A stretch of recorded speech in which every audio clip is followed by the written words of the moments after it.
Bonjour, c'est la dernière session. Alors, c'est toujours à la fois la plus simple et la plus compliquée. La plus simple parce que les gens après se disent qu'on finit, la plus compliquée parce que les gens ont déjà entendu beaucoup de sessions. Et pour moi, c'est la plus intéressante parce que c'est sur mes sujets, question Indo-Pacifique, le Moyen-Orient.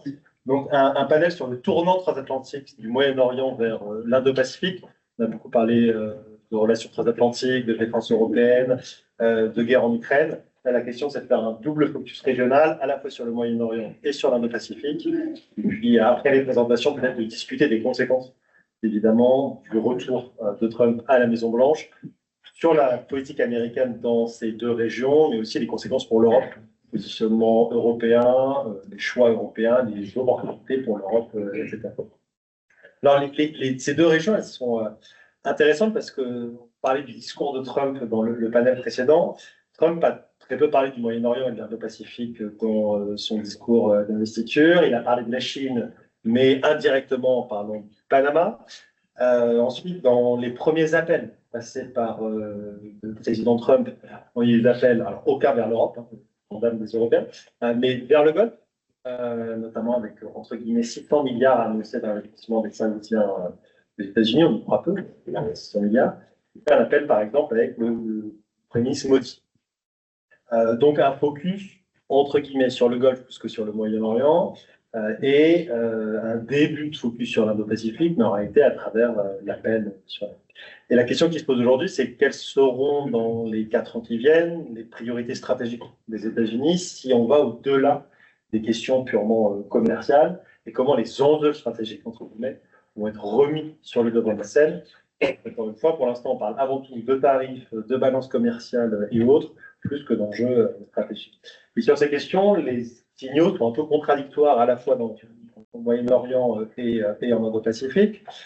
On a vu la réaction, indirectement les réactions de l'Égypte et de la Jordanie à la proposition Trump de déplacer des populations de la bande de Gaza. On a eu, parmi les premières interactions, en tout cas les mentions de l'Indo-Pacifique, l'annonce de Trump il y a 2 jours, juste avant le début du Nouvel An chinois, qu'il y avait la possibilité de taxer à 25% les semi-conducteurs et autres taïwanais. Je pense que les officiels taïwanais passent un très mauvais Nouvel An ces quelques jours.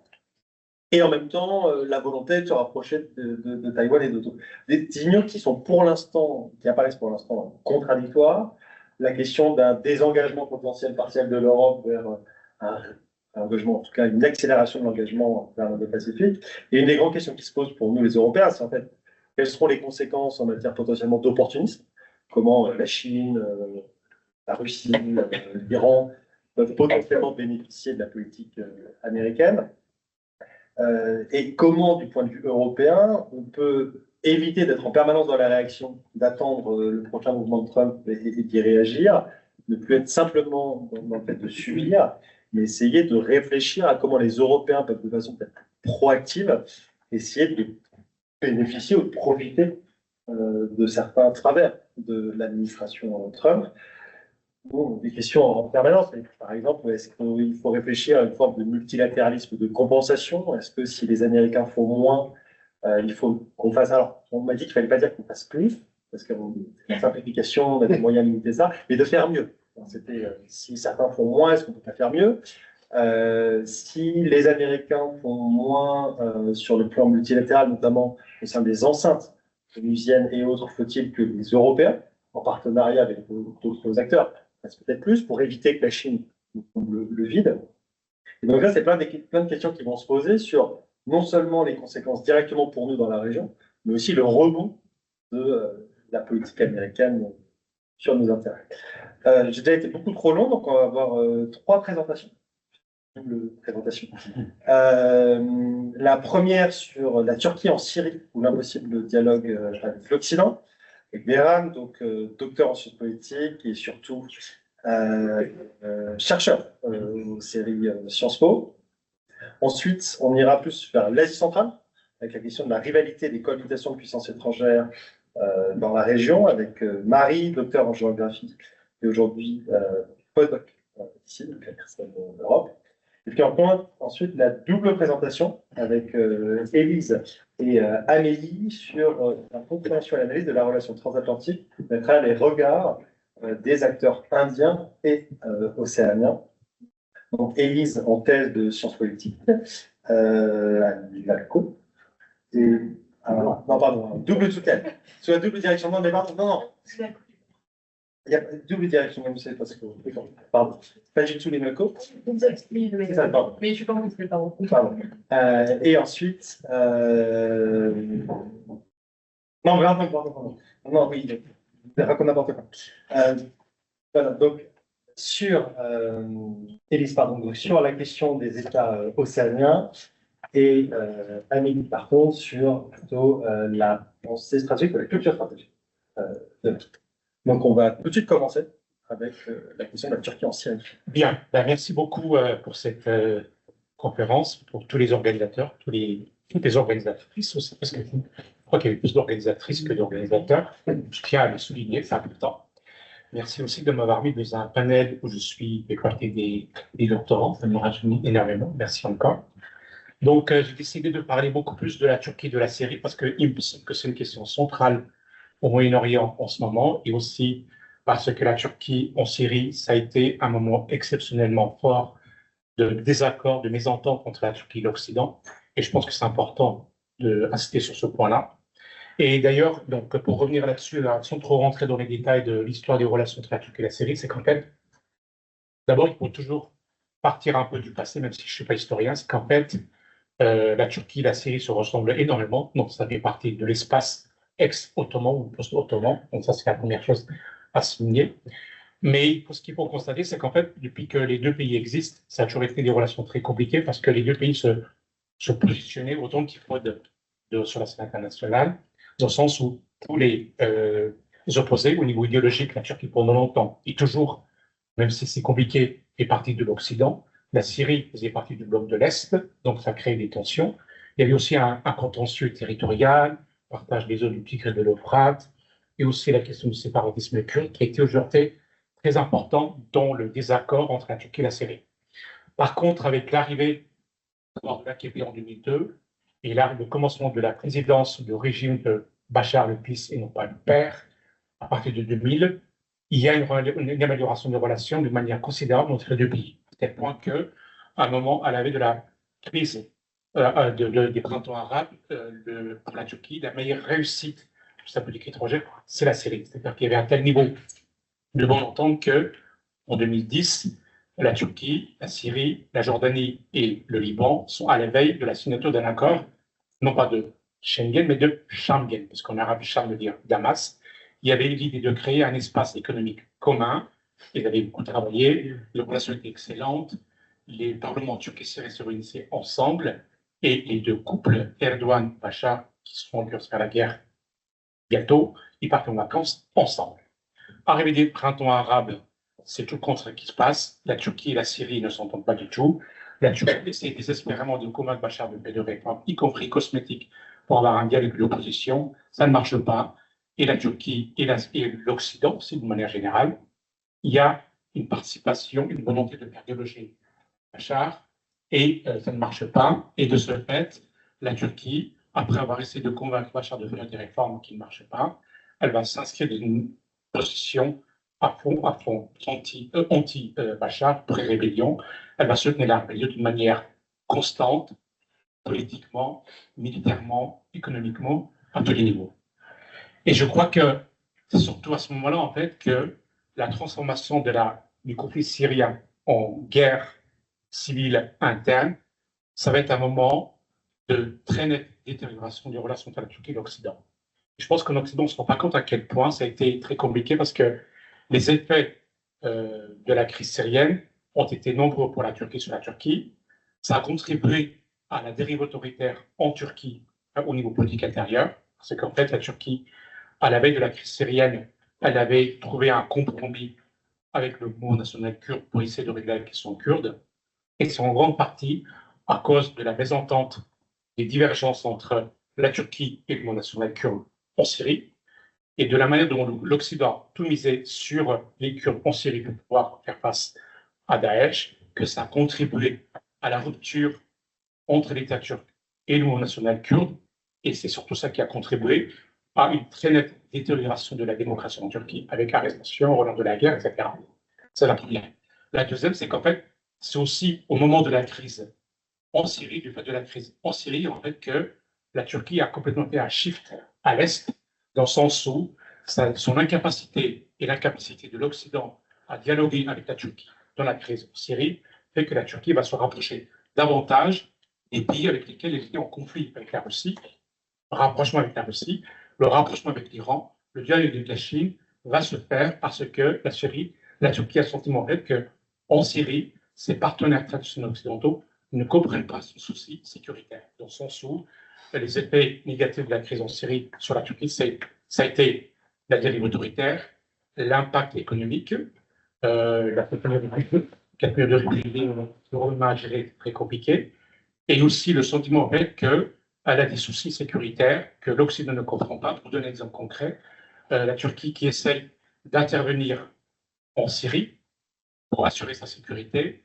ça a été mal perçu en Occident, alors que si on regarde bien, l'intervention militaire de la Turquie en Syrie, c'est en 2016, 5 ans après les printemps arabes, enfin après le commencement de la guerre, et c'est le dernier qui intervient militairement en Syrie, alors que c'est le pays qui subit le plus les conséquences négatives. C'est-à-dire qu'il y a d'abord l'intervention de la Russie, de l'Iran, du Hezbollah, du PKK, et la Turquie n'entre en Syrie qu'en 2016. Et de ce fait, c'est aussi pour ça que la Turquie va être obligée de se rapprocher de la Russie et va nous racheter les S-400, après avoir été incapable de créer un dialogue avec les États-Unis pour l'achat de patriotes. En fait, elle se retrouve, à mon sens, dans l'obligation d'acheter à la Russie, d'ailleurs des S-400 qui sont toujours dans les cartons, qui n'ont pas été ouverts. Donc ça montre à quel point il y a le calcul de la Turquie, une sorte d'obligation d'acheter des armements russes parce que c'était le seul moyen de trouver un accord avec les Russes pour pouvoir entrer militairement en Syrie et mener un combat et contre le PKK, et contre Daesh, et contre Bachar. Donc de ce fait, si vous voulez, à cause de cela, il y a eu une très forte détérioration entre la Turquie et les États-Unis. Il y avait aussi d'autres points de divergence. D'abord au niveau, c'est-à-dire qu'au niveau de la dérive autoritaire, mais aussi au niveau sur le fait qu'il y avait en Turquie un des responsables, un mouvement politique religieux en Turquie qui a participé au putsch. Je pense que maintenant vous le connaissez parce qu'il est très actif en Europe, il a été très actif. C'est le mouvement Fethullah Gulen. Et ça a été aussi une zone de discorde dans la Turquie et les États-Unis. Et en fait, la Turquie voulait l'extradition ou la pacification de ce mouvement aux États-Unis qui est assez actif. Ça a créé beaucoup de tensions. Et pour aujourd'hui, j'ai envie de dire en fait qu'on est plutôt dans une perspective d'amélioration où je pense que les relations seront beaucoup moins tendues entre la Turquie et les États-Unis sur plusieurs dossiers. D'abord, sur le fait que la mouvance de Gülen n'existe plus tellement. Elle a été complètement pacifiée en Turquie. Lui-même est mort il y a quelques mois, de cela au mois d'octobre dernier, donc c'est plus un facteur majeur de crise entre la Turquie et les États-Unis. Pour ce qui est de la situation en Syrie, le fait qu'il y ait un changement de pouvoir, je pense que maintenant, a priori, avec le nouveau pouvoir qui s'installe en Syrie, on a le sentiment en fait que ce sera beaucoup plus facile pour les Turcs et pour les Américains de trouver un compromis, même s'il reste encore la question kurde qui demeure au centre de la mésentente entre la Turquie et les États-Unis. La Turquie reproche aux États-Unis d'avoir misé sur le pays kurde et surtout sur le PKK, qui pour elle est vraiment gênant.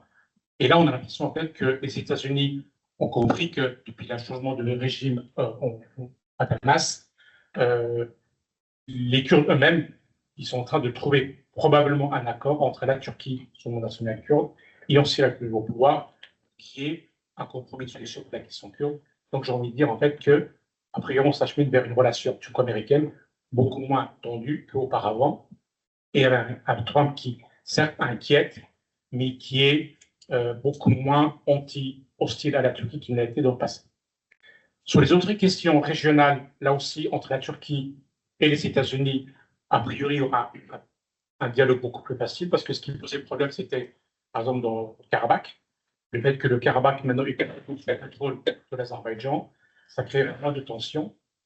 Pour ce qui est de la position de la Turquie en Ukraine, ça a été quelque chose qui a été un levier positif pour la Turquie parce qu'en fait, dans la guerre entre après l'invasion de l'Ukraine par la Russie, la Turquie a trouvé un compromis, a adopté un positionnement qui lui a permis d'améliorer son dialogue, sa relation avec l'Occident, ses partenaires traditionnels, et a priori, on va s'acheminer vers un dialogue beaucoup plus facile.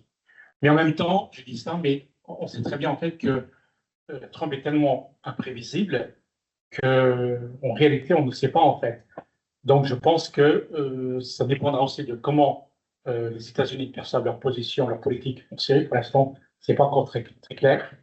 Il y a une dernière question qui sera probablement problématique entre la Turquie et les États-Unis, c'est la question palestinienne, c'est Israël. En Turquie, que ce soit le pouvoir ou l'opposition, il y a un consensus sur le fait qu'il faut avoir une position pro-palestinienne. La gauche pour des raisons d'anticolonialisme, la droite religieuse, la droite pour des raisons de la solidarité religieuse de la Palestine, des Palestiniens. Donc de ce fait, je pense que ça va être un vrai enjeu. Mais là-dessus, les Turcs ne feront pas de concessions et je pense qu'ils seraient prêts à accepter une détérioration des relations entre les États-Unis parce que pour eux, c'est une question fondamentale. Il y a un consensus là-dessus. Voilà, donc je vais finir là-dessus. Mais encore une fois, on verra comment ça va évoluer parce que Trump est au pouvoir depuis pas longtemps et on verra comment il va se produire. Merci beaucoup. Super, merci beaucoup. On va tout de suite passer à la on prendra les questions suite des trois présentations. Est-ce que tu peux tout de suite mettre merci beaucoup. Alors moi, je vais parler aujourd'hui de ce grand absent de tous nos débats, cet absent également du débat américain et donc de nos discussions aujourd'hui, l'Asie centrale, qui n'est pourtant pas du tout absent du débat chinois. Donc c'est une région aujourd'hui qui est stratégique pour la Chine et pour l'Union européenne, mais qui n'attire pas du tout l'attention des États-Unis depuis une dizaine d'années. Donc l'Asie centrale, c'est ces 5 pays, Kazakhstan, Turkménistan, Ouzbékistan, Kirghizistan, je ne sais plus ce que j'ai dit, Turkménistan et Tadjikistan. C'est une zone qui est généralement caractérisée dans l'Union européenne comme un carrefour stratégique. C'est caractérisé comme zone tampon face à l'Occident par la Chine ou encore d'arrière-cour stratégique par la Russie. Et face aux dernières configurations géopolitiques de la guerre en Ukraine et à une dynamique énergétique mondiale croissante, cette région qui est très riche en hydrocarbures va cristalliser les ambitions de ces grandes puissances. Et donc ça en fait un excellent baromètre également pour comprendre les politiques chinoises vers l'extérieur. Donc cette importance de l'Asie centrale, elle se manifeste à travers 3 enjeux cruciaux. Tout d'abord, la région est devenue le théâtre d'une compétition pour le partage énergétique. La Chine et l'Union européenne tentent de diversifier leurs approvisionnements, tandis que la Russie tente de maintenir son influence historique dans la zone. Deuxièmement, l'Asie centrale occupe une position géostratégique clé dans le cadre des nouvelles routes commerciales eurasiatiques, le développement d'infrastructures de transport, donc les corridors ferroviaires, les aéroports et les routes, à travers l'initiative chinoise des nouvelles routes de la soie ou Belt and Road Initiative, va redessiner les flux économiques continentaux et régionaux. Et enfin, troisièmement, cette région, elle est au cœur des préoccupations également sécuritaires, particulièrement depuis le retrait occidental d'Afghanistan. Et la stabilité de l'Asie centrale est cruciale pour contenir des menaces transnationales, plus spécifiquement pour la Chine, sur les questions du terrorisme que la Chine a identifié et également le trafic de drogue. Donc la montée en puissance de la Chine, le repositionnement de la Russie dans cette zone et les tentatives d'influence occidentale vont se confronter dans cette région centra-asiatique et ça en fait donc voilà, un intérêt majeur pour nous ici. L'Asie centrale, c'est avant tout une zone avec un potentiel énergétique très important. Le Kazakhstan possède environ 2% des réserves mondiales de pétrole, produit 70 millions de tonnes par an, donc c'est un acteur majeur dans la région. Le Turkménistan, lui, dispose de plus de 3000 milliards de mètres cubes de gaz naturel et c'est une ressource essentielle pour la Chine depuis les années 90 et les années 2000. Et la Chine importe près de 65 milliards de mètres cubes de gaz par an depuis l'Asie centrale, soit environ 40% de ses importations gazières terrestres. Pour Pékin, ces approvisionnements, ils sont nécessaires pour réduire la dépendance de la Chine aux routes maritimes qui sont assez vulnérables au Moyen-Orient. Le Kazakhstan est également le premier producteur mondial d'uranium. Il représente 43% de la production mondiale. Et une partie de cet uranium, donc la moitié, est exportée vers la Chine et 37% est consommé par la France. L'Ouzbékistan fournit également 13% d'uranium à la France. Et donc ces chiffres montrent bien que cette région est devenue indispensable pour les programmes nucléaires européens. La Chine a également développé des programmes dans la région avec une coentreprise entre Kazatomprom et la compagnie chinoise CGNPC pour produire du combustible nucléaire à destination des réacteurs chinois. La Russie, quant à elle, sur ces questions énergétiques, essaie de garder la mainmise sur l'uranium kazakhstanais via Rosatom pour étendre son influence dans des projets nucléaires civils en Asie centrale. Et d'ailleurs, la visite d'Emmanuel Macron au Kazakhstan assez récente montre l'intérêt vif des puissances étrangères sur la construction de ces nouveaux chantiers. Pour l'Union européenne, il s'agit également de sécuriser les approvisionnements en uranium, notamment depuis la rupture des relations avec le Niger, qui était un autre fournisseur clé. La Turquie pourrait également, donc là je fais le lien avec ce qui a été dit, jouer un rôle croissant comme hub énergétique. Donc on a ce gazoduc TANAP qui permet d'acheminer 16 milliards de mètres cubes de gaz par an, dont 10 milliards pour l'Union européenne. Ça correspond seulement à 3-4% de la consommation de l'UE, mais à long terme, ça pourrait être un nouveau moyen pour l'Europe de s'émanciper du gaz russe. Pour la Chine, les annonces de Trump sur l'augmentation des exportations d'hydrocarbures et de gaz, donc aujourd'hui, le GNL américain, c'est environ 21% des exportations mondiales. Ça pourrait poser problème à la fois dans la région sur la production énergétique, on va avoir une compétition sur cette production, mais également si les États-Unis décident de plus rediriger ces flux vers l'Europe et non vers l'Asie, et donc compromettre la stratégie d'approvisionnement chinoise. Pour la Russie, et ça, je vais rejoindre ce que Anastasia disait tout à l'heure, la surabondance d'hydrocarbures américains, ça va exercer une pression à la baisse sur les prix mondiaux du pétrole et du gaz, et ça va réduire les revenus russes. Et donc Moscou va chercher à maintenir son contrôle sur les ressources énergétiques centra-asiatiques. Et donc l'Asie centrale se retrouve dans cette position d'équilibre entre toutes les puissances qui sont présentes sur ce territoire et qui cherchent à la fois à exploiter les ressources et à les exporter dans leur pays. Et c'est tout un jeu d'équilibre diplomatique ici à mener pour ne pas à la fois créer de dépendance et répondre à l'appel énergétique de ces puissances. Il y a également une véritable montée en puissance de la Chine en Asie centrale sans précédent sur les questions économiques. La Chine a investi massivement en Asie centrale, 44 milliards entre 2005 et 2022, et dans des secteurs extrêmement diversifiés. Énergie, infrastructure, technologie, industrie verte, mais aussi dans l'immobilier, dans des parcs touristiques et dans les médias. Et ce, dans tous les pays d'Asie centrale. En 2022, la Chine est devenue le premier partenaire commercial du Kazakhstan, dépassant la Russie. Et donc, le lancement de ces nouvelles routes de la soie, qui a eu lieu en 2013 à Astana, ça c'est pas anodin non plus d'avoir annoncé le projet au Kazakhstan pour la toute première fois, marquait déjà à l'époque l'importance de la volonté chinoise de coopérer en Asie centrale, permet aujourd'hui d'améliorer la connectivité économique entre le Kazakhstan, le Kirghizistan et la Chine, avec le développement de corridors ferroviaires, mais aussi de ports à sec à la frontière. Le risque ici, c'est l'endettement de ces pays centra-asiatiques vers la Chine. C'est un phénomène qu'on observe un peu partout dans le monde aujourd'hui. Mais la Chine détient 40% de la dette du Kirghizistan et environ 30% de celle du Tadjikistan. Donc on a un risque croissant de perte de souveraineté économique de ces pays. Et donc je parlais de la construction de ces centrales nucléaires ou encore de ce barrage hydroélectrique qui doit être construit au Kirghizistan. La Chine peut faire pression pour qu'on sélectionne ces entreprises et non les entreprises européennes ici.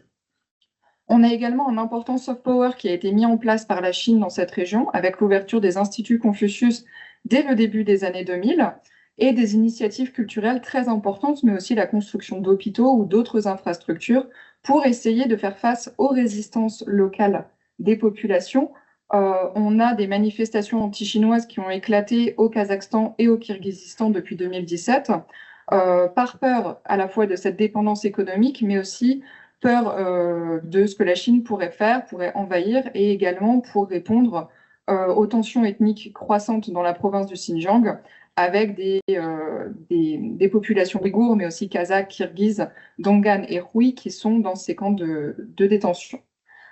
Enfin, en ce qui concerne les enjeux sécuritaires en Asie centrale, la Chine s'implique de plus en plus, tant sur le plan bilatéral que sur le plan multilatéral. Son engagement reste toutefois limité et principalement tourné vers la question de la protection de ses frontières et de la lutte de ce que la Chine qualifie de terrorisme, qui représente la principale menace pour son territoire. Donc, dans ce contexte, Pékin a identifié ce que le gouvernement appelle les 5 mots comme menace principale. Donc, autrefois, c'était les 3 mots, aujourd'hui, ce sont les 5. Le terrorisme, le séparatisme, l'extrémisme religieux, le trafic de drogue et la criminalité transnationale organisée. Donc, cette approche, elle s'inscrit avant tout dans une logique entre sécurité intérieure et extérieure de la Chine.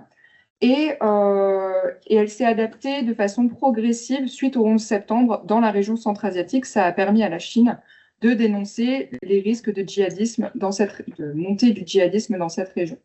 L'OCS se fait aussi le porte-parole de cet instrument depuis quelques années et est relayé de plus en plus par les gouvernements centra-asiatiques. La lutte contre ces 5 mots, donc elle se traduit par une présence sécuritaire qui va inclure des exercices militaires conjoints, des programmes de formation et l'établissement de 2 avant-postes militaires au Tadjikistan. Néanmoins, l'acteur sécuritaire majeur en Asie centrale reste encore aujourd'hui la Russie, avec des installations militaires dans 3 des 5 pays de la région. Et lors des révoltes au Kazakhstan en janvier 2022, le président Tokayev aurait pu appeler, grâce à l'Organisation de coopération de Shanghai, la Chine à intervenir, mais a préféré appeler, dans le cadre de l'OTSC, le président Poutine pour qu'il intervienne avec ses troupes. Néanmoins, avec la guerre en Ukraine, on a vu une véritable prise de distance du Kazakhstan face à la Russie. Donc le président Tokayev s'est quand même permis plusieurs remarques, ce qui n'est pas le cas des autres pays d'Asie centrale, mais qui n'ont pas le même poids économique sur la situation en Ukraine. Le Kazakhstan s'est également proposé d'être modérateur du conflit. Et le grand absent ici de ces questions, ça va être les États-Unis et l'Union européenne. Les États-Unis ont quitté depuis 2014 l'Asie centrale. Il leur restait une base aérienne à l'aéroport de Manas au Kirghizistan. Lors du précédent mandat de Trump, il était potentiellement question que les États-Unis réinstallent une base militaire en Asie centrale. La question est où, avec la difficulté de coopération avec le Turkménistan. Le Tadjikistan, c'est également des relations assez compliquées. Le Kazakhstan est trop loin de l'Afghanistan et trop proche de la Russie. Et donc, il resterait, une fois de plus, le Kirghizistan. Donc, à voir ce que Trump aura prévu pour ce prochain mandat. Pour conclure, finalement, sur ces questions, je vois vraiment un grand défi à venir pour les questions de sécurité en Asie centrale. Ça va être la transition énergétique qui s'amorce dans cette région, avec des défis environnementaux conséquents et notamment une sécurité hydrique qui va être compromise d'ici la fin de ces années 2020, donc début des années 2030. On a déjà des tensions qui existent entre Kirghizistan, Tadjikistan et dans la vallée du Fergana. On a également des bassins d'eau partagés avec la Chine à la frontière que la Chine exploite majoritairement et sur lesquels il n'y a pas de coopération aujourd'hui. Donc, est-ce que le Kazakhstan, à un moment, interviendra pour avoir accès à ces ressources hydriques? Et un deuxième enjeu qui est cette balance complexe pour les pays d'Asie centrale entre toutes ces puissances qui cherchent à s'investir. Donc, comment mener ici à la fois leur libre arbitre et la gestion justement de ces tensions à venir. Merci.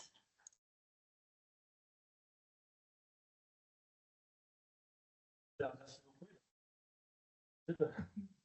Dans l'océan Indien et dans l'océan Pacifique. Bonjour à tous. Alors, premièrement, avec Amélie, on voulait vous remercier d'être ici parce que du coup, on est aussi doctorante au Centre du Civil, donc à Paris 2, et coéditrice au Mobilité. Donc, c'est vraiment hyper réjouissant pour nous de vous voir ici et d'avoir ces échanges et ces débats très fructueux, et aussi d'avoir une plateforme pour nous en tant que jeunes justement, comme le rappelait du coup, le professeur Mathé, le professeur Fernandez ce matin, c'est très important pour nous. Et aujourd'hui, on voulait vous proposer un petit exercice de décentrement. L'idée, c'est d'aller penser la relation transatlantique, donc ses dynamiques et en même temps ses acteurs, dans des espaces où on n'irait pas forcément le faire à première vue. Et donc, l'idée, c'est de montrer que donc Amélie adoptera une posture plus vers l'océan Indien et moi plus sur l'Océanie, notamment le Pacifique insulaire. Et donc, on va essayer justement de démontrer ça. Et dans les questions, on reviendra sur notamment, je pense, Trump. Donc, premièrement, déjà, la dynamique transatlantique en Océanie, elle est pensée très différemment de la dynamique qu'on peut avoir ici en Occident en général. L'Indo-Pacifique, c'est pas une conception, que ce soit politique ou géographique, qui parle aux États insulaires. Quand je parle des États insulaires océaniens, j'exclus l'Australie et la Nouvelle-Zélande volontairement. Et là, on part plutôt, comme vous le voyez sur la carte, qui est une projection renversée, on appelle ça une carte Down Under. C'est des États insulaires qui sont, avec leurs ZEE, qui sont en vert ici. Donc, vous voyez, c'est des États, là, c'est des États indépendants, mais aussi il y a des communautés d'outre-mer, comme la Polynésie française ou la Nouvelle-Calédonie, qui sont inclus. Et donc, l'idée, c'est de voir un peu comment ils perçoivent cette relation. Et le problème, entre guillemets, là-bas, c'est que le terme d'Indo-Pacifique, c'est un terme qui est très connoté et c'est un terme qui ne leur parle pas. Eux, ils parlent de Pacifique bleu. Et je vais y revenir un petit peu. Mais en fait, en Océanie, le grand souci, c'est qu'avec le fait colonial qui a quand même marqué l'histoire de ces États qui sont récemment indépendants, c'est depuis les années 70 que leur indépendance s'est faite, toutes les toponymies en fait, qui décrivaient ces lieux, elles ont été toujours englouties dans le terme Pacifique Sud ou dans le terme Indo-Pacifique.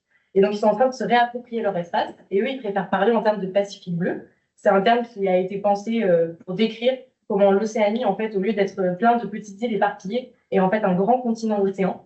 Donc, ça met l'accent sur justement leur grande superficie maritime et pas sur leur toute petite surface terrestre.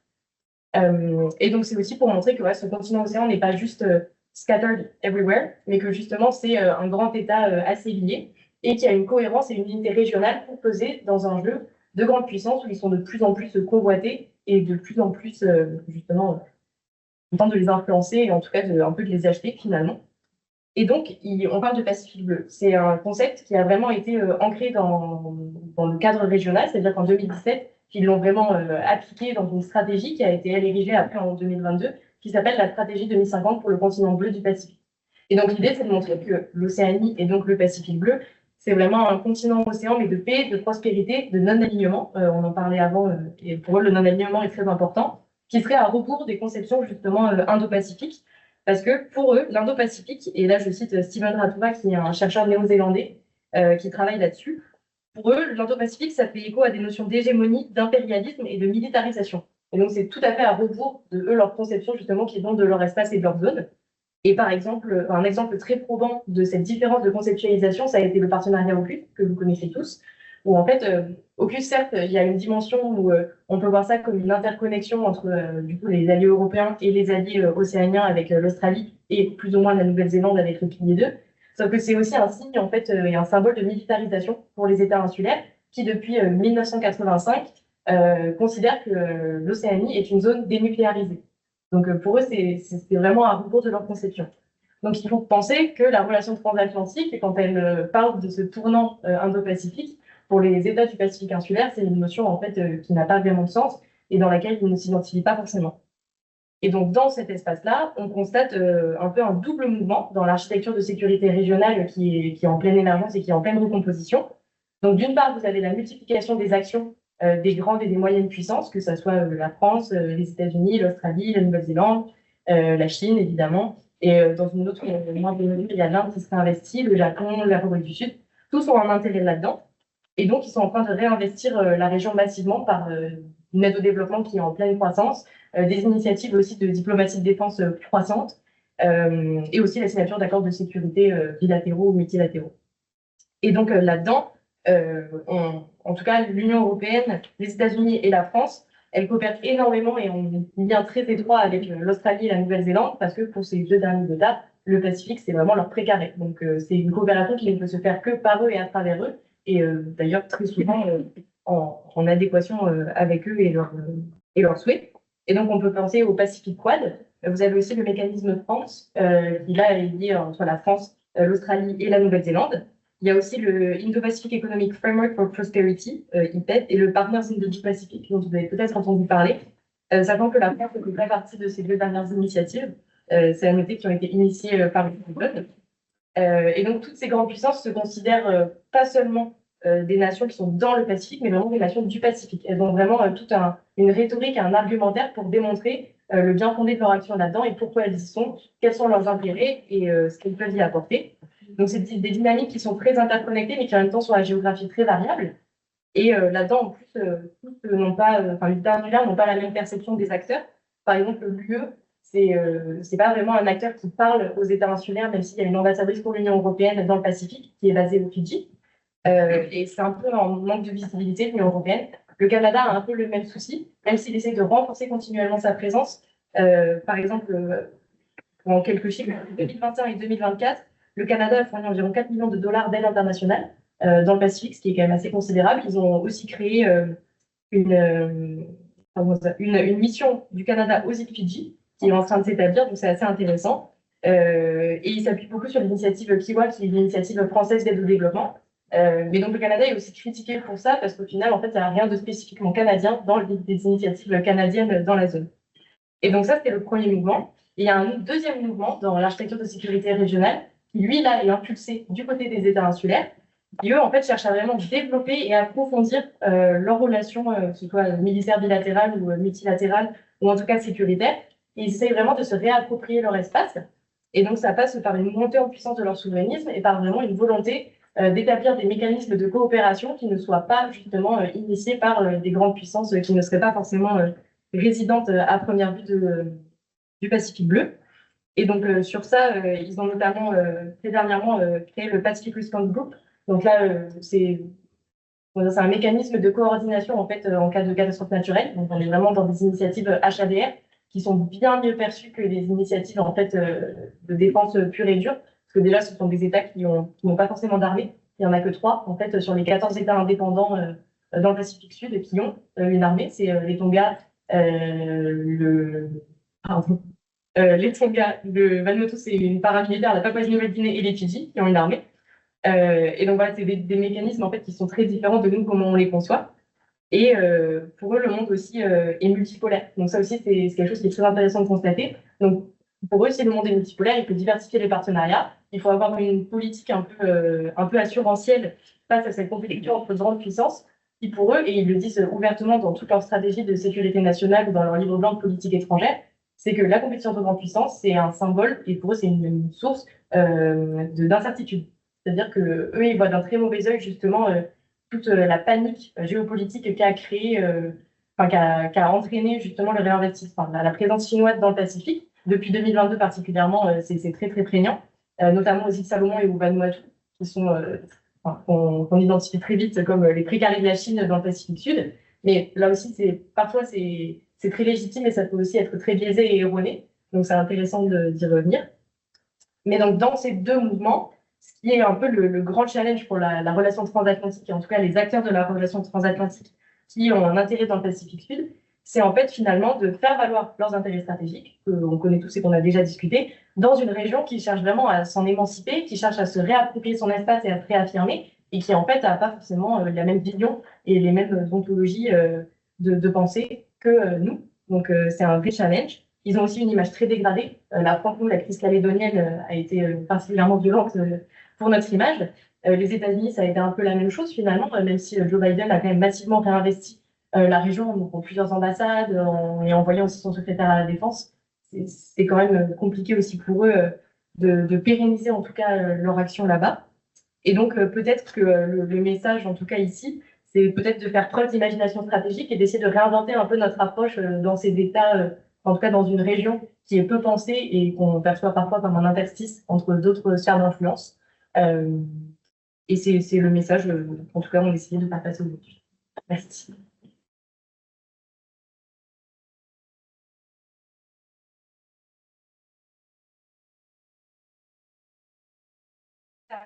Partie de l'Indo-Pacifique, l'océan Indien, par une perspective notamment de la puissance indienne dans la région. Donc, dans un premier temps, la coopération transatlantique dans l'océan Indien, elle passe notamment par des formats multilatéraux et par des partenariats stratégiques avec la puissance indienne. On a une participation croissante des acteurs européens et une lente implication des États-Unis dans l'architecture de sécurité dans l'océan Indien, qui est une arène géopolitique particulière. Donc souvent, quand on parle de l'Indo-Pacifique, effectivement, on peut avoir cette perspective de vouloir relier les deux océans, mais dans l'océan Indien, on a quand même des dynamiques géopolitiques qui sont assez particulières. Et donc, comme je disais, cette architecture de sécurité, elle passe notamment par des formats de coopération multilatérale, au sein desquels la France joue un rôle vraiment très actif par son statut de puissance présidente grâce à Mayotte, à La Réunion. On a notamment l'IONS et l'IORA, des formats dans lesquels je ne vais pas rentrer en détail, mais et la Commission de l'océan Indien, qui est aussi un partenariat très important, un format de coopération qui est très important pour les acteurs insulaires du sud-ouest de l'océan Indien. Et dans ce format, dans la Commission de l'océan Indien, on met l'accent aujourd'hui sur le concept d'Indienne Océanie. Donc, vraiment, cette perspective de vouloir régionaliser la pensée stratégique et les réflexions stratégiques, puis environnementales et culturelles également, à l'océan Indien.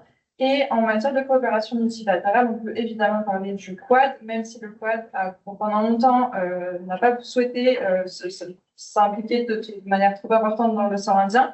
Aujourd'hui, on voit on a le projet d'étendre notamment le partenariat pour la surveillance maritime à l'océan Indien par le biais de l'AFC-IOR, donc il y a un centre de fusion d'information qui est basé en Inde, et donc par ce biais-là de s'intégrer de manière plus importante dans l'océan Indien. Et c'est quelque chose qu'on va pouvoir voir avec l'administration Trump et le sommet du Quad qui a déjà eu lieu la semaine dernière. Donc c'est quelque chose sur lequel je pourrais revenir. Au niveau de l'Union européenne, maintenant, la stratégie Impact de 2021 soulignait la volonté de l'UE de s'intégrer davantage dans cette architecture de sécurité dans l'océan Indien, notamment en soulignant les partenariats avec l'East African Community et avec la Commission de l'océan Indien. C'est intéressant parce qu'on voit vraiment cette perspective de vouloir prendre en compte les acteurs de l'Afrique de l'Est, qui sont souvent un petit peu oubliés quand on parle de l'océan Indien. Et cette approche, elle s'inscrit aussi dans la continuité bien sûr du programme Crimario qui visait à renforcer les capacités des acteurs de l'océan Indien, notamment en matière de surveillance maritime. Et dans le cadre aussi, dans la continuité des présences maritimes coordonnées, qui sont des coopérations flexibles qui permettent aux États membres de contribuer volontairement avec des moyens dédiés dans ces présences. Mais ces initiatives ne sont pas sans défi. Aujourd'hui, on voit que l'UE a du mal à des difficultés à mobiliser les États membres dans le cadre de ces CMP, notamment. On a aussi des stratégies des États membres qui peuvent parfois entrer en concurrence. On le voit notamment dans les relations avec les partenariats bilatéraux avec l'Inde, on peut avoir des concurrences qui apparaissent et des divergences. Mais donc, si on peut se dire d'un côté que les visions et les compréhensions différentes aussi du rôle de l'océan Indien dans le cadre plus large de l'Indo-Pacifique peuvent mener à une espèce de division du travail. En réalité, on voit qu'on a encore des difficultés à coordonner les actions entre ces différents acteurs dans la région. Maintenant, je vais plutôt me concentrer sur le point de vue de l'Inde, qu'on a tendance à peut-être un petit peu parfois oublié ou du moins caricaturé, mais donc l'Inde qui voit l'Indo-Pacifique comme à l'instar de la France allant des côtes d'Afrique de l'Est aux côtes des Amériques. Mais il est évident que pour l'Inde, la priorité géostratégique, c'est l'océan Indien, son précaré. Dans sa doctrine navale de 2015, la marine indienne articulait clairement le sud-ouest de l'océan Indien et les États insulaires de l'océan Indien comme étant la priorité stratégique, avec aussi les points d'entrée et de sortie de l'océan Indien, évidemment, et ses mers intérieures. Et l'Inde n'a cessé en fait de souligner son rôle, son statut privilégié dans cet océan. Le 15 janvier dernier, le Premier ministre rappelait encore que l'Inde était le first responder dans l'océan Indien, à l'image de ses interventions à HADR, notamment au Mozambique en 2019, et puis d'autres interventions. Donc, pour accomplir ce rôle aujourd'hui, la marine indienne, elle déploie depuis 2017 des mission-based deployments. Donc, c'est elle sépare en fait l'océan Indien en 7 zones stratégiques pour pouvoir avoir une présence constante dans la zone.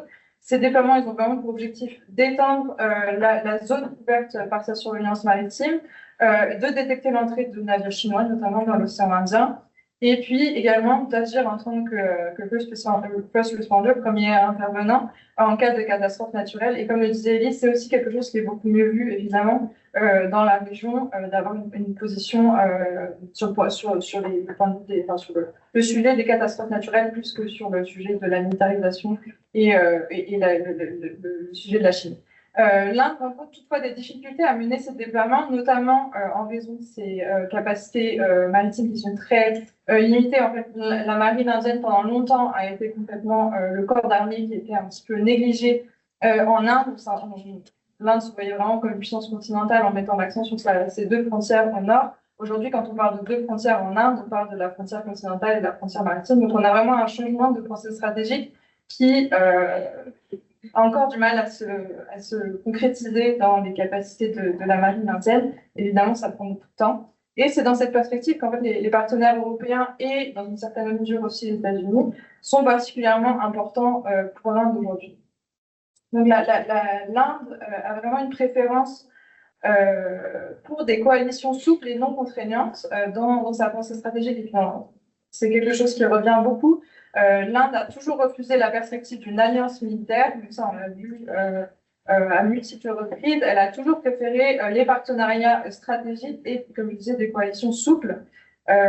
Et comme je disais aussi, donc ces moyens limités dont elle dispose vont la pousser donc à vouloir développer ces partenariats stratégiques pour avoir des accès à des infrastructures de ravitaillement et d'approvisionnement logistique. On l'a vu en 2022 avec les multiples déploiements de P8 à partir de l'île de la Réunion, donc dans la coopération avec la France. Et puis aussi la FCIR, on a un bon exemple avec la présence d'officiers internationaux de liaison à Gougarou. Donc, au-delà de ces partenariats bilatéraux, l'Inde, elle va aussi vouloir développer des formats minilatéraux, donc le Quad en fait partie. Elle appelle ces formats-là des coalitions de convenance. Le ministre des Affaires étrangères le répète souvent. Et donc, ces formats lui permettent vraiment de renforcer ses capacités de projection sans pour autant compromettre son autonomie stratégique, qui est réellement très importante pour Delhi. On en a beaucoup parlé aujourd'hui, mais j'en rajoute encore un petit peu.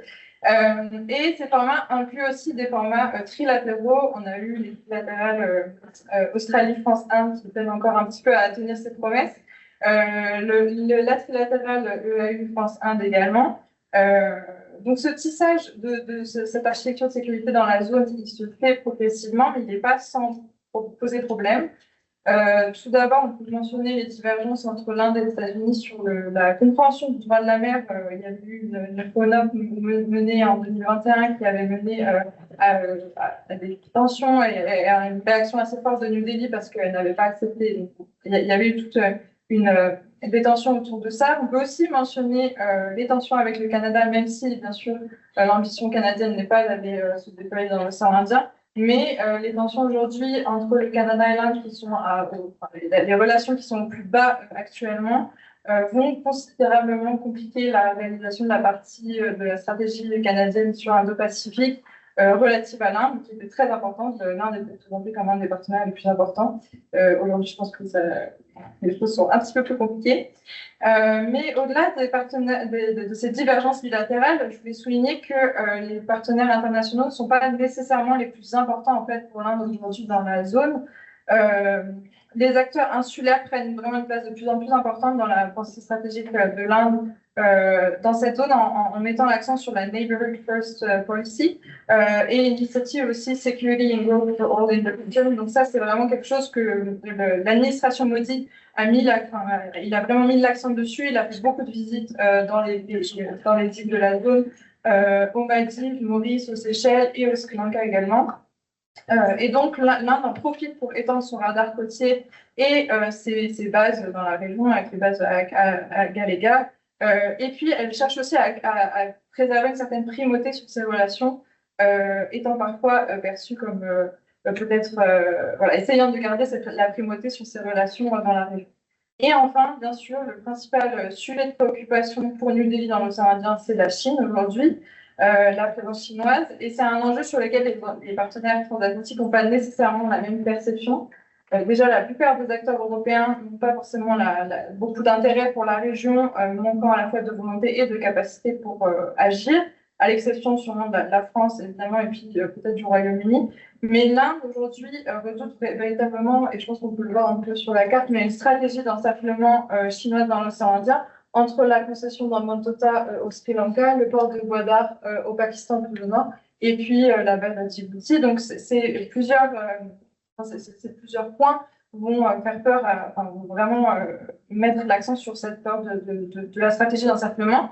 Et à l'inverse, on a quand même une peur toujours présente à Delhi d'une implication frontale des États-Unis dans la zone, parce qu'aujourd'hui, on a encore, je pense, une stratégie de hedging dans une certaine mesure en Inde, et que New Delhi craint qu'une approche trop frontale ne soit contre-productive face à la Chine, notamment alors qu'on a vu à l'automne 2024 les relations sino-indiennes s'améliorer dans une certaine mesure à la frontière, même si là, on voit aussi de certains récents développements qui peuvent nous faire penser un petit peu contraire. Mais de toute façon, on a quand même vu des progrès depuis, alors que les relations étaient au plus bas depuis les affrontements de 2020. Donc, c'est quelque chose que l'Inde a toujours en tête. Et puis, la perception donc, indienne de la meilleure stratégie à mettre en place face à la Chine dans la région va vraiment aussi influencer le potentiel de réalisation de ces coopérations avec les acteurs transatlantiques dans la région. Donc, je pense qu'on reviendra après sur ce que veut dire une nouvelle administration Trump pour les relations avec l'Inde et pour l'océan Indien plus largement. Mais ce qui est sûr, c'est qu'en Inde aujourd'hui, et plus largement, on se dit que si une administration Trump qui demanderait à tous ses alliés et partenaires d'augmenter leur budget de défense, ce serait potentiellement une réelle opportunité aussi pour l'Inde et pour d'autres puissances européennes de s'engager davantage dans l'océan Indien. À l'image de la trilatérale Australie, France, Inde dont je parlais avant, qui avait été d'ailleurs initiée sous Trump 1.0, et dans une certaine mesure en réaction à Trump 1.0, et qui pourrait peut-être enfin produire aussi des résultats concrets dans une optique de renforcement de l'autonomie stratégique des acteurs de l'océan Indien et au-delà, sans oublier aussi l'importance, je le mentionnais, des acteurs d'Afrique de l'Est et potentiellement agir avec l'Inde et ces acteurs-là dans l'océan Indien pour développer des partenariats et des trilatérales. Voilà, merci beaucoup. Merci beaucoup pour les 4 présentations extrêmement complémentaires. En fait. Moi, j'ai premier point rapide sur des aspects communs aux présentations, puis après peut-être une première série de questions très rapides sur les 4 présentations avant d'ouvrir à la salle. Le premier, c'est qu'on voit que l'ensemble des acteurs. Alors, je sais qu'en France, on aime bien dire que nous, on n'est pas dans une logique de bloc, on va éviter tout ça. Souvent, des critiques à l'époque, je pouvais l'exprimer plus ouvertement. Mais on voit bien dans toutes ces régions, dans des logiques où chaque État n'est même pas dans une logique de multi-alignement, pour reprendre un terme qui est utilisé en Inde, mais dans une logique, en tout cas, multi-partenariat. Qu'aucun des États, que ce soit en Indo-Pac, dans le Pacifique insulaire, dans l'océan Indien ou en Asie centrale ou Moyen-Orient, dans une logique d'alignement sur une des grandes puissances, et va être dans une logique multipartenariale et opportuniste, va justement essayer de bénéficier de la compétition entre grandes puissances pour maximiser les concessions des uns et des autres. Et dans le Pacifique insulaire, on voit très bien que c'est parce que la Chine, depuis 15 ans, a accru progressivement son influence, qu'on a eu premièrement côté australien depuis 2018, mais ensuite côté américain, japonais, indien, français et autres, un réengagement, plutôt un engagement de la zone. Le deuxième point, c'est comment est-ce qu'on essaye aussi de moderniser la façon dont on pense les questions de sécurité et de défense. Parce que ce qu'on voit dans l'ensemble de ces régions, c'est qu'on a une approche souvent plus intégrée des questions de sécurité, avec une forme de continuum où les questions de sécurité économique, de sécurité humaine, de sécurité environnementale ont un poids beaucoup plus important qu'on peut l'avoir en Europe sur notre conception de la sécurité. À un moment même où nous, la sécurité militaire, avec la guerre en Ukraine, revient sur le devant de scène. Et donc, c'est comment est-ce qu'on arrive en tant qu'Européens à renforcer nos coopérations avec l'ensemble de ces pays selon une approche qu'on pourrait, je ne sais pas, appeler de comprehensive security ou autre. HRP, c'est d'un mandat, avait parlé au Shangri-La de l'Europe, très critique. À l'époque, je n'étais pas à la commission, donc je peux l'être, de Smart Security Enabler, Smart security, alors déjà les Européens qui arrivent en Indo-Pac vont dire non, on fait de la smart security parce que les autres n'en font pas. Donc vous êtes tous des teubés, pas nous. Deuxièmement, enabler, c'est-à-dire sans nous, vous n'avez pas de smart security. Je trouve ça un peu maladroit. Par contre, est-ce qu'on ne peut pas être un comprehensive security enhancer, peut-être de ces pays? Dans ce cas-là, valoriser une approche européenne sur des aspects qui ne sont pas militaires en tant que tels. Mais on voit, ça peut être de l'utilisation de Copernicus, ça de la santé humaine, ça peut être de l'adaptation au changement climatique, à de la sécurité dans les sociétés civiles, aux violences faites aux femmes, etc. Au moment où les Américains vont en faire beaucoup moins et où la Chine a une approche qui est un peu particulière. Donc ça, c'est les points entre les 4 présentations. Très, très rapidement, sur chacune des présentations, une question. La question de la Turquie, elle est hyper intéressante. On réfléchissait justement il y a quelques jours à la Chine au Moyen-Orient, la Chine vis-à-vis de la Méditerranée, etc. Et ce qu'on remarque, c'est qu'en fait, la Turquie est dans une position un peu particulière, parce qu'elle est en dehors des formats de coopération chinois, que ce soit le FLOCAC avec l'Afrique, ou que ce soit le CAC, c'est-à-dire le format de coopération avec les pays arabes. Et donc la Turquie, qui est pourtant du point de vue chinois un pays très important, est en dehors des mécanismes chinois régionaux. Et c'est donc, quelle est, du point de vue turc, l'importance de la Chine?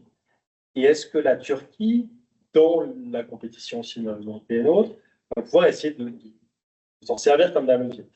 La deuxième question, c'est on voit que l'administration Trump, en tout cas les premiers éléments, semble ne pas être du tout intéressée aux questions de gouvernance, de transition démocratique à l'étranger, etc. Est-ce que ça crée une opportunité ou un poids supplémentaire complémentaire aux Européens sur la question de la transition, démocratique ou pas, mais en tout cas de gouvernance en Syrie? Et dans ce cas-là, quel est le rôle que les Européens peuvent jouer? Alors, j'ai eu l'impression qu'il y avait beaucoup de conditions qui étaient mises au réengagement européen. Mais dans ce cadre-là, quelle peut être la coopération entre l'Europe et la Turquie? Je n'ai pas précisé au début, je n'utilise pas du tout ma casquette de la Commission aujourd'hui. Vous ne voyez pas du tout des questions indirectement de la Commission. Le deuxième aspect, c'est sur l'Asie centrale. On voit une Asie centrale qui continue de se rapprocher de la Chine, un commerce bilatéral qui approche maintenant les 100 milliards de dollars, qui a considérablement augmenté, en partie indirectement du fait de la guerre en Ukraine et des sanctions européennes sur la Russie. On voit le commerce, par exemple, les exportations chinoises de voitures exploser vers l'Asie centrale. Et la Chine, en quelque sorte, compense une partie des exportations que la Russie ne peut plus forcément faire vers l'Asie centrale, mais en tout cas, d'affaiblissement des entreprises russes sur les marchés d'Asie centrale. Le deuxième aspect, c'est qu'on a à la fois une connectivité plus grande entre la Chine et l'Asie centrale. Certaines lignes de chemin de fer qui étaient en négociation depuis des années vont commencer à être construites. On a l'ensemble des pipelines, des gazoducs qui ont été construits il y a maintenant plusieurs années. Donc on a à la fois une plus grande connectivité, en même temps une demande chinoise qui risque soit de ralentir, mais en tout cas de se tasser. On considère que la consommation chinoise en pétrole devrait atteindre un pic dans les années qui viennent. On dit 2027, les Chinois même prévoient 2027, ça pourrait être un peu avant. Est-ce qu'il n'y a pas un risque du côté chinois d'avoir, en tout cas du point de vue des pays d'Asie centrale, non pas un désintérêt, mais en tout cas une demande chinoise qui risque de se tasser? Logiquement, la Chine devrait continuer d'importer massivement par voie terrestre pour minimiser ses importations par voie maritime. C'est la logique, mais qu'est-ce qu'il en sera? Et sur le plan européen, le sommet des dirigeants UE Asie centrale qui était prévu en 2024 devrait théoriquement avoir lieu en 2025. Alors, a priori, ce sera en avril 2025 à Samarcande. Ça a été annoncé il y a quelques jours dans la presse ouzbek. Quelle est dans ce cas-là l'opportunité pour l'Europe? Et est-ce que l'Europe est vraiment un partenaire crédible? On a vu certains dirigeants européens renforcer les coopérations d'Asie centrale, un sommet Allemagne-Asie centrale, de fait France-Asie centrale. Quel est le rôle de dans cette situation?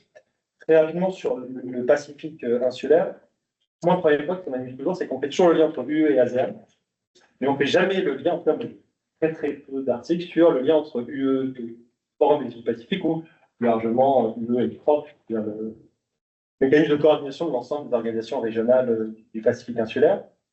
Et du point de vue européen, il y a peut-être un potentiel de coopération encore plus grand sur les questions institutionnelles, qui n'est pas forcément toujours exploité. Mais comme on disait que les pays de la région cherchent à, non pas être démilitarisés, en tout cas éviter une militarisation, et sortir d'une logique qui en ferait des victimes du rapport de force sino-américain, comment est-ce que l'Europe peut se positionner? et quelle est potentiellement la valeur ajoutée de l'Europe, à un moment où les États-Unis, contrairement à ce qui est souvent imaginé, ont un rôle en fait très limité dans le Pacifique insulaire. Le Pacifique insulaire et les États-Unis, c'est 1 milliard d'échanges annuels. Regardez les stats chinoises hier, celle de 2024, on est à 12 milliards. Alors, bon, il y a des stats un peu bizarres avec les îles Marshall, parce que je pense que beaucoup de choses passent par les îles Marshall pour après être exportées. On est pas sur le papier à 12 milliards. Même les États-Unis, sur le plan militaire dans le Pacifique insulaire, en fait, font très peu de choses.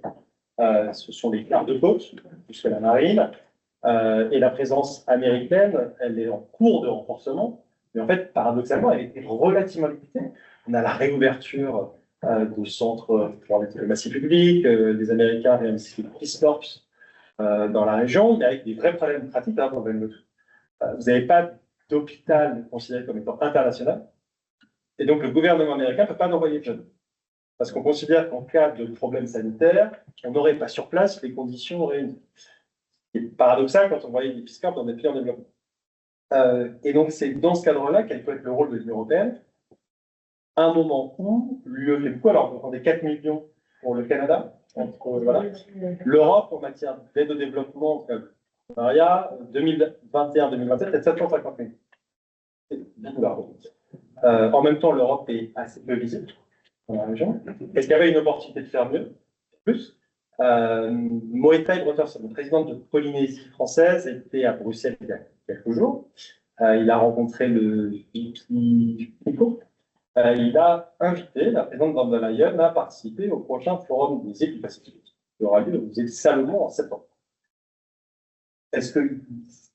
Alors, je pense que ça a surpris beaucoup de gens. Je ne suis pas en train de dire que la présidente allait participer. Je pense que ça a surpris beaucoup de gens. Est-ce que ce n'est pas une opportunité, peut-être, pour l'UE, non pas de s'investir davantage, elle fait déjà beaucoup, mais en tout cas d'être plus visible et de montrer que quand on est peut-être dans une logique de rapport de force entre grandes puissances, on a tendance à parler uniquement de ça ces derniers jours, l'Europe ne nie pas cela, mais en même temps, elle rappelle l'importance des discussions avec les petits États, les plus petits États, l'importance d'un multilatérisme qui soit inclusif, et aller dans le Pacifique et aller au PIF, ce serait entre guillemets un coup politique important. À un moment où, je rappelle juste, aucun dirigeant exécutif européen ne s'est jamais rendu dans le Pacifique insulaire.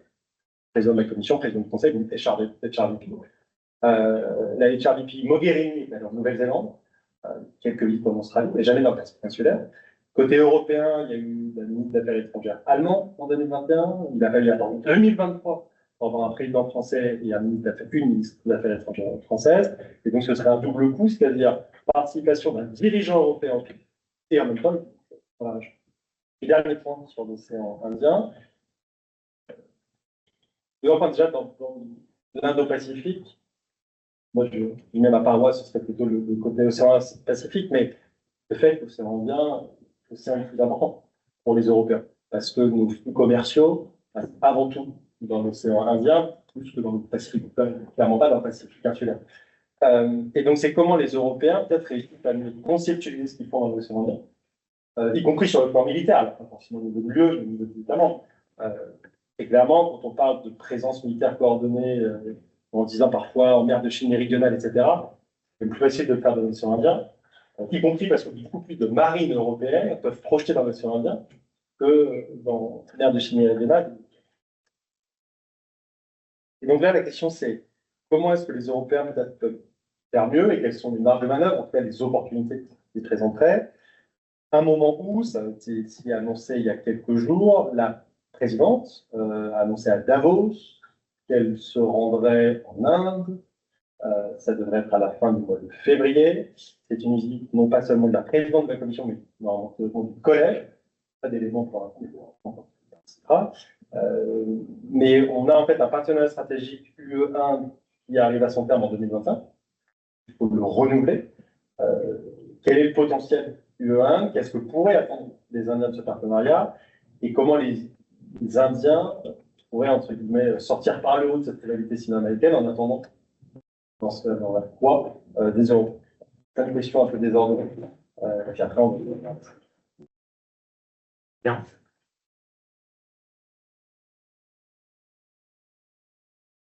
Okay. Bien, ben, merci beaucoup. Je pense qu'à mon niveau, en ce qui me concerne, j'aimerais faire 3 remarques. D'abord, par rapport à la question, la remarque sur le multilatéralisme. Ça, c'est quelque chose qui intéresse vraiment la Turquie. Ça intéresse parce qu'en fait, et on le voit dans ses discours, Erdogan systématiquement, il dit le monde est plus grand que les cinq. Donc, ça veut dire à quel point pour eux, c'est vraiment très important parce que ça leur permet d'être un acteur qui compte. Et à ce titre, la Turquie, on constate qu'il y a de plus en plus une très forte implication de la Turquie sur plusieurs régions du monde, en Asie centrale. Donc, effectivement, depuis la guerre en Ukraine, il y a une espèce de recul, une disparition. La Russie demeure un acteur primordial en Asie centrale, mais il y a quand même un certain déclin et qui profite d'abord à la Chine à tous les niveaux, y compris militaire, mais aussi à la Turquie, qui arrive à imposer un peu son agenda. Donc ça, c'est quelque chose qui intéresse vraiment les Turcs. Et d'ailleurs, on va aussi en Afrique. En Afrique, parmi les pays qui s'intéressent le plus, il se trouve que depuis quelques temps, j'ai développé un nouveau projet de recherche sur la Turquie en Afrique. Et effectivement, on a l'impression en fait, que la Turquie utilise ce facteur-là. Et c'est ce qui plaît aussi aux Africains parce qu'ils disent on n'a pas envie de se retrouver face à face qu'avec les puissances ex-coloniales. On a envie qu'il y ait d'autres partenaires, comme la Turquie, comme la Chine, comme l'Inde, qui viennent et ça intéresse beaucoup. Et la même chose en Asie centrale, on a le sentiment en fait que les États d'Asie centrale voudraient aussi qu'il y ait l'arrivée de nouveaux acteurs, de nouveaux pôles, pour ne pas être en face à face qu'avec la Russie, parce que c'est quelque chose qui est perçu profondément. La deuxième remarque, c'est par rapport à la Turquie et à la Chine. Là aussi, il me semble que la Turquie s'intéresse de plus en plus à la Chine parce qu'elle constate depuis une dizaine, une quinzaine d'années, en fait, que sa politique sur laquelle elle a misé, et même Erdogan, au début, la première décennie de son pouvoir, il y croit beaucoup en l'Europe, mais étant donné que ça ne marche pas pour des raisons liées à l'Europe, à la Turquie, il y a plein de choses. Et là, je pense que je ne reproche à personne. On a ce sentiment que face à ça, il éprouve le besoin de se lier très fortement à des nouveaux acteurs comme la Russie, qui est un partenaire indispensable, et la Chine. Et par rapport à la Chine, ce qui est intéressant, c'est qu'en fait, alors que dans la politique d'Erdogan, la politique de solidarité avec les musulmans persécutés dans le monde, c'est très important. Donc, il prend beaucoup de positions par rapport à la question palestinienne, par rapport au Tatar de Crimée, par rapport aux Rohingyas, aux musulmans de Rohingyas, mais par rapport à la question ouïghour, la Turquie a toujours défendu les Ouïghours, mais il le fait un peu moins, de manière beaucoup plus discrète, parce qu'ils ont besoin des investissements de la Chine, de l'aide de la coopération économique de la Chine. Et pour donner un seul exemple concret, sur le Bosphore, il y a 3 ponts. Le troisième, c'est un gouffre financier, c'est une catastrophe, ça ne marche pas, il n'est pas rentable.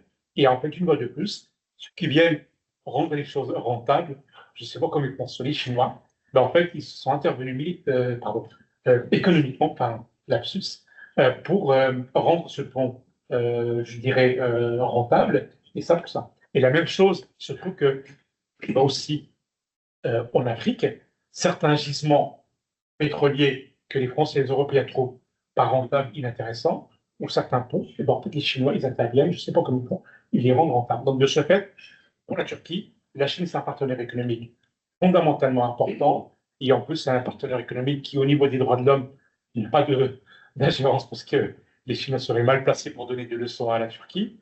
Donc, à ce titre, c'est un partenaire assez intéressant.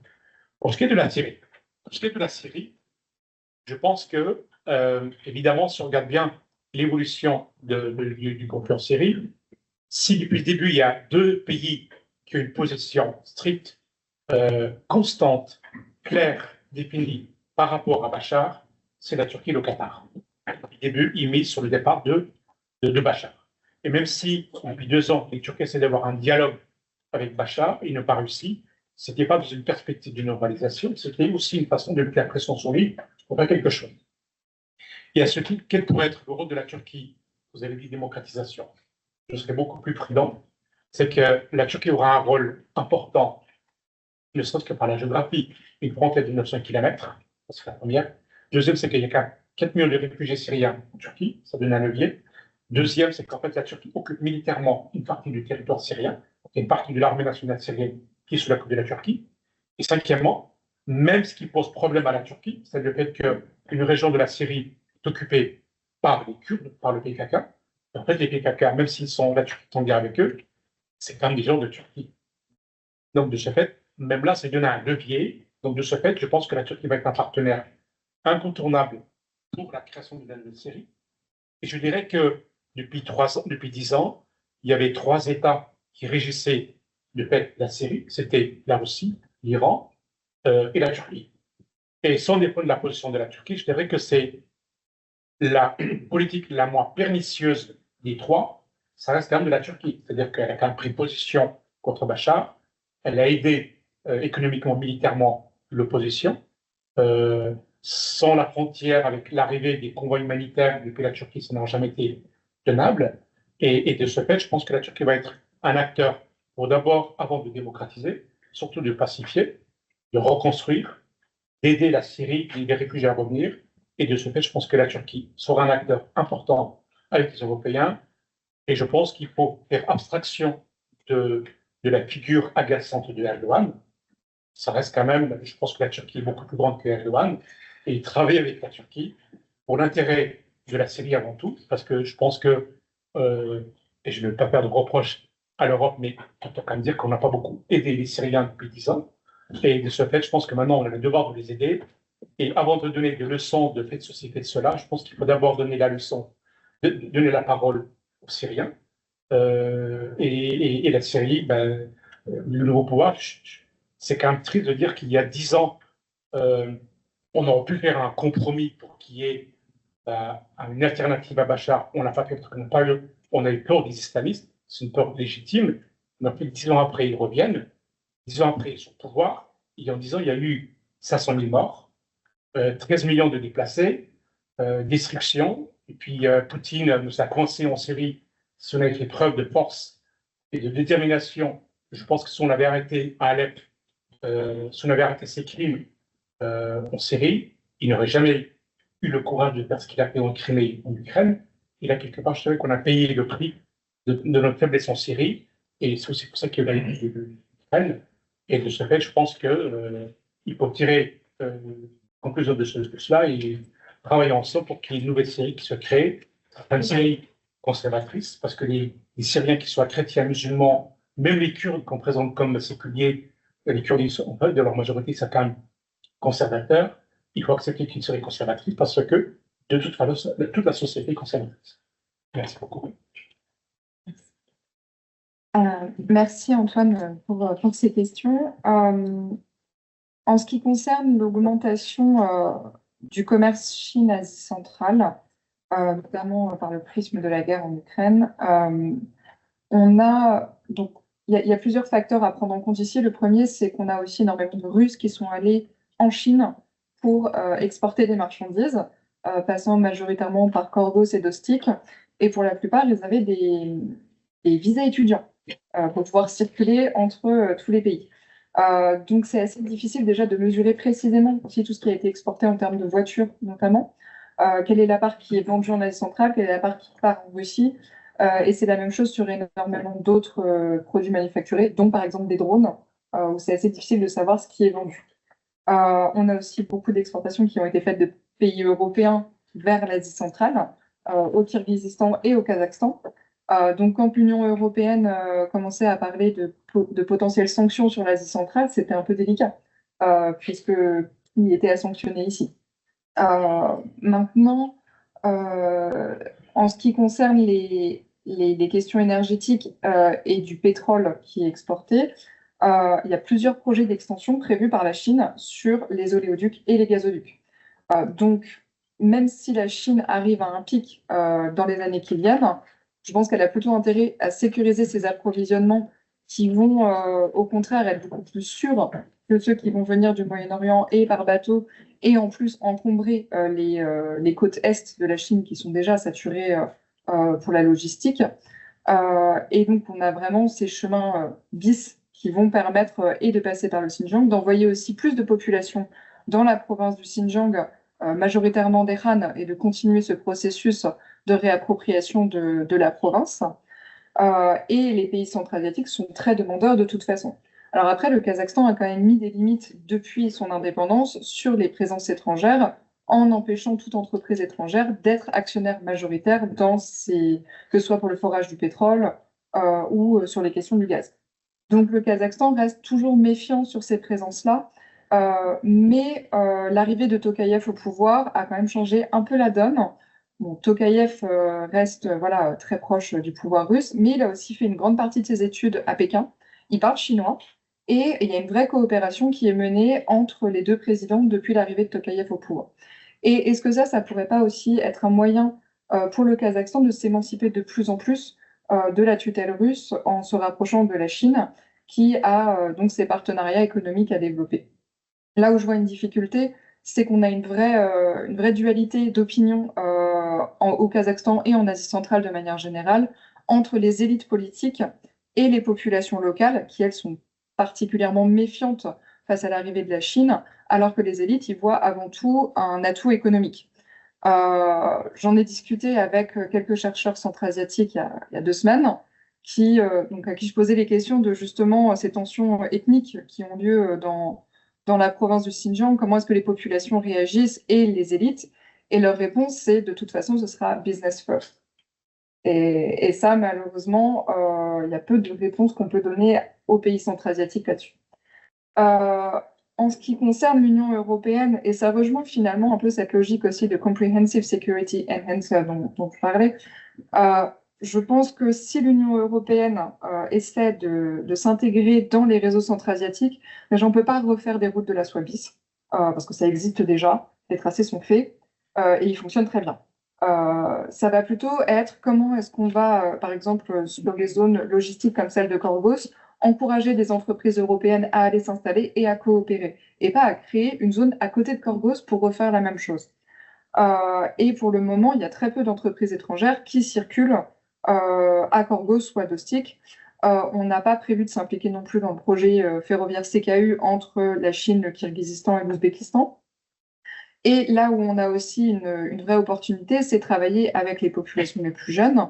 On a énormément d'universités étrangères en Asie centrale, mais de moins en moins d'étudiants centra-asiatiques qui viennent en Europe. On en forme de moins en moins, alors que la Chine, au contraire, attire énormément d'étudiants, que ce soit en médecine, en ingénierie ou en commerce. Et ça, après, ça permet sur le long terme d'avoir une vraie relation avec ces pays, ce qu'on ne fait plus, notamment parce qu'on arrête de leur délivrer des visas. Et ça, c'est un vrai souci. Voilà. Merci. Alors, merci pour toutes vos questions déjà. Alors, d'abord, je vais faire un peu dans le désordre, mais sur les États-Unis, effectivement, il y a vraiment une dissonance entre leur influence réelle, entre guillemets, et vraiment les ressources qu'ils y mettent. Sur le total de l'aide au développement en 2024, les États-Unis, c'est à peu près 7% de l'aide au développement dans la région. Donc, c'est très peu comparé à l'Australie qui est à 46%. Donc, déjà, c'est vrai que c'est à relativiser très, très fermement. Et d'autant plus que dans ces 7% d'aide au développement, il y a à peu près 66% de ces financements qui vont dans les États qui sont signataires du COFA, ce qu'on appelle les Compacts of Free Association. En fait, ça aussi, c'est quelque chose que je n'ai pas réexpliqué, mais les États-Unis, de manière, et c'est historique, ils sont très présents en Océanie, mais dans la zone qu'on appelle la Micronésie, c'est-à-dire Guam, les îles Marshall, les États fédérés de Micronésie. Ils ont une grande influence là-bas. Ils ont aussi les Samoa américaines, les îles Mariannes du Nord. Donc, ils ont vraiment cette prégnance en Micronésie, et donc 66% de cette aide va aux États fédérés de Micronésie, et le reste, après, c'est la Papouasie-Nouvelle-Guinée et les îles Salomon, par exemple. Mais c'était très minime, finalement, comparé à tout ce qu'on peut en dire et tout ce que les médias, en fait, nous font penser sur véritablement la compétition sino-américaine dans le Pacifique. En fait, c'est plutôt une compétition entre l'Australie et la Chine, en fait, finalement, dans cette guerre un peu d'influence. Donc effectivement, ça c'est à relativiser, d'autant plus que le 20 janvier, Donald Trump avait annoncé qu'il allait faire un gel des aides au développement du coup pendant 90 jours, je crois, le temps de faire une réévaluation de leur efficacité et de leur alignement avec la politique étrangère. Je crois que ça a été bloqué par un juge ce matin, mais bon, ça par exemple, c'est quelque chose dans la presse du coup, des États insulaires qui a fait beaucoup de bruit, parce que pour eux, même si c'est peut-être 7 ans, c'est pas grand-chose, mais ça fait quand même pas mal pour certaines infrastructures, dans la santé, dans l'éducation. C'est quelque chose, c'est quand même des domaines et qui ont besoin en tout cas d'investissement. Sur l'UE, effectivement, par rapport au point de vue du Pacifique, je trouve ça assez intéressant, mais pour plusieurs choses. Déjà, je ne sais pas trop comment ça sera articulé, parce que c'est une invitation du président polynésien. J'ai du mal à voir comment ça peut être articulé avec le secrétaire général du FIP. Je ne sais pas si c'était concerté ou pas, est-ce que c'est OK, est-ce que c'est pas OK. Sachant qu'il y a des énormes dissensions au sein de cette instance politique qui est très, très importante pour les États insulaires. C'est comme ça aussi qu'ils montent en gamme en fait, dans leur coopération. Donc là, premier point en fait, d'achoppement. Et le second aussi, sachant qu'en fait, dans le Forum du Pacifique, la France métropolitaine, entre guillemets, n'est pas membre permanent, c'est un partenaire de dialogue. Et c'est justement la Nouvelle-Calédonie et la Polynésie française qui sont membres à part entière. Donc il y a aussi ce problème de compétences qui parfois est très mal connu des États insulaires, où parfois on donne des prérogatives un peu régaliennes à la Nouvelle-Calédonie et à la Polynésie française que la France métropolitaine, en tout cas que Paris, ne veut pas forcément donner. Donc il y a toujours cette pédagogie à faire continuellement quand on coopère avec eux, mais c'est très intéressant. Et cette pédagogie, justement, je rebondis sur l'Union européenne. Là, l'Union européenne, énormément de visibilité dans la région. Effectivement, elle est là, mais elle n'est pas visible. Et ça, c'est un grand souci, parce que pour les États insulaires, en fait, l'UE, c'est un modèle de gouvernance qui est quand même très particulier. Pour eux, il n'y a pas de comparaison possible. Et encore une fois, eux, ils coopèrent avec des États européens. Mais ils ont du mal à dire, oui, on coopère avec l'UE. Ils savent qu'ils en tirent des bénéfices. Mais c'est très difficile parfois pour eux de dire, ah ben ça vient de l'UE. Alors que par exemple, pour la Chine, le palais présidentiel aux îles Salomon, ah ben ça, oui, ah oui, il vient de la Chine. Ça, c'est des choses qui sont très publicisées par la Chine. L'UE en publicise beaucoup moins tout ce qu'elle peut faire dans la zone. Donc là, il y a un énorme enjeu là-dessus aussi. Et il y a toujours l'impact de la colonisation qui est quand même très très fort. C'est-à-dire que pour les États insulaires, les États européens, c'est des États qui les ont colonisés. En fait, tous les États insulaires ont été colonisés par des États européens. Et donc ça, c'est quelque chose qu'il faut quand même, il faut en avoir conscience quand on traite avec eux, parce que ça peut vite être un sujet de discussion. Et du coup, effectivement, l'idée, c'est pas forcément de faire plus, parce qu'il y a déjà beaucoup, et qu'il y a beaucoup de duplication, ça, c'est fou. Enfin, tout le monde se marche un peu dessus, et personne, en fait, on découvre parfois en parlant avec nos alliés que, vous faites ça, ben nous aussi. Et là, on se dit, bon, c'est peut-être bien qu'on se coordonne un peu, qu'on rentabilise un peu plus la chose. Et pareil, quand vous parliez des menaces militaires, en fait, les États insulaires ne se sentent pas menacés militairement. C'est écrit dans leur stratégie de sécurité nationale, surtout au Fidji, par exemple. C'est-à-dire qu'il n'y a pas de menace à leur intégrité territoriale. En revanche, il y a une menace sur leur perte, on va dire, de souveraineté, de leur dépendance justement aux grandes puissances. Et eux, depuis 2018, ils ont vraiment reconnu dans ce qu'on appelle la déclaration de Boé, qui est vraiment un texte très structurant pour les États insulaires, que vraiment la menace numéro 1, c'est les impacts du changement climatique. Donc c'est un domaine de coopération qu'il faut majoritairement réinvestir. On le fait de plus en plus, mais là, l'UE, je pense qu'elle a vraiment son impact à tirer du jeu, surtout avec le négationnisme climatique de Donald Trump. C'est peut-être l'occasion justement d'aller réinvestir ce secteur, comme c'est aussi l'occasion d'aller investir dans des secteurs qui sont beaucoup moins publicisés. Je pense par exemple au cyber. Vraiment, les États insulaires ont besoin de cette coopération cyber. Je pense que l'Europe peut vraiment tirer son épingle du jeu là-dessus. Il y a aussi la diplomatie médicale, la diplomatie sanitaire, des bourses d'études, des visas. Ça, c'est quelque chose dont les États insulaires sont très friands et ils souhaitent en bénéficier. Et à ma connaissance, ça n'existe pas avec l'Union européenne. Et ça serait très bien pour justement ce petit côté pédagogique. Et pareil, après, alors là, j'y pense, je ne sais pas si c'est faisable ou pas, parce que je ne connais pas les détails techniques, mais avec Europol, par exemple, en termes de tout ce qui est criminalité transnationale, ça, c'est quelque chose qui pourrait, je pense, intéresser en termes de formation des États insulaires, parce que là aussi, la criminalité transnationale, c'est un point c'est vraiment un point d'achoppement. Il manque de capacité, en fait, pour traquer, pour identifier, pour neutraliser. C'est pas quelque chose qu'ils maîtrisent. Et donc, ça peut être un domaine qui peut être intéressant d'investir et qui est très différent, en fait, de ce qu'on peut faire habituellement. Voilà, pardon. Merci beaucoup. Merci beaucoup pour les questions. Pour revenir sur la question de l'Europe et comment, déjà au niveau des nations européennes, comment faire mieux dans l'océan Indien, c'est vrai que aujourd'hui, donc avec la nouvelle administration Trump, on va certainement voir un partenariat entre l'Inde et les États-Unis qui va encore s'approfondir, notamment parce que les deux leaders ont une très très bonne relation. Le premier chef d'État à avoir appelé Trump, c'était Narendra Modi. Également parce que sur la question l'ancien ambassadeur indien à Washington a rappelé que la promesse de Trump d'apporter la paix à Gaza et en Ukraine, ça s'alignait sur la déclaration de Modi selon laquelle nous ne sommes pas à l'ère de la guerre. Donc on a un peu cette perspective-là au niveau politique. Et on l'a vu aussi ce matin dans la population indienne, on a une très bonne perspective, on a une très bonne vision de Donald Trump en Inde, et puis aussi une perspective d'un leader fort, et c'est quelque chose qu'on retrouve aussi par rapport à Narendra Modi. Donc tous ces éléments-là vont clairement aller dans le sens potentiellement de ce qu'on avait déjà vu en fait sous Trump 1.0 avec un approfondissement de la relation, le Quad qui avait été élevé au niveau ministériel également, et puis la conclusion de multiples accords entre les deux partenaires. Mais on a quand même dans la communauté stratégique en Inde des inquiétudes assez profondes sur ce que va être cette nouvelle administration de Trump. Et ça, les acteurs de l'Union européenne enfin, les acteurs européens pourront clairement en tirer parti à ce moment-là, parce que on voit déjà que du point de vue de l'Inde, les enjeux commerciaux, c'est clairement une question.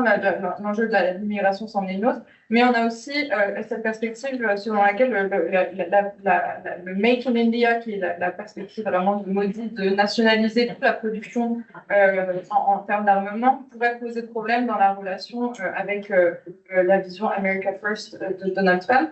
Et on avait eu la conclusion du partenariat, enfin, la question de la mise en action de L7, qui est un partenariat de transfert d'armes, de transfert de technologies émergentes et critiques, Initiative on Critical and Emerging Technology, qui était un point sur lequel l'Inde avait été extrêmement contente de pouvoir signer ce partenariat, mais aujourd'hui, on n'a pas vraiment vu de mise en place de ce partenariat à l'heure actuelle.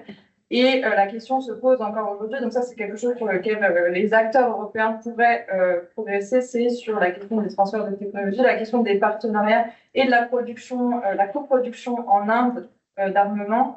C'est quelque chose que Modi essaye vraiment d'obtenir et qu'on a vu avec la France, c'est quelque chose qui est quand même clairement en développement. Mais de ce point de vue-là, il y aurait une nécessité clairement entre les acteurs européens de plus se parler sur la question du partenariat avec l'Inde, parce qu'on a vu des potentielles tensions, enfin des potentielles concurrences entre le partenariat Inde-Allemagne et le partenariat Inde-France. Donc c'est quelque chose que les acteurs européens pourraient, à mon avis, mieux communiquer sur ces questions-là.